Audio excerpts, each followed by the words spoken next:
जगावेगळा भाव असते. आई एक जीवन असते, प्रेमळ मायेचे लक्षण असते. आई एक श्वास असते, जिव्हाळ्याची रास असते. आई एक आठवण असते, प्रेमाची साठवण असते.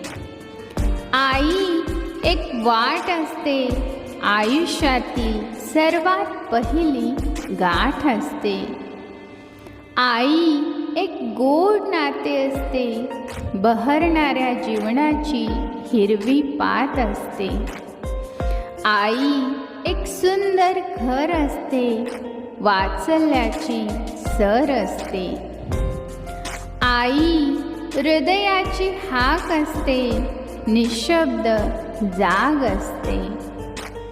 आई एक क्षमेची मूर्ती असते, सतत सोबत राहून मार्ग दाखवत असते. आई एक परोपकारी असते, जी स्वतःसाठी न जगता इतरांसाठी जगत असते. धन्यवाद. जर तुम्हाला हा व्हिडिओ आवडला असेल आणि असेच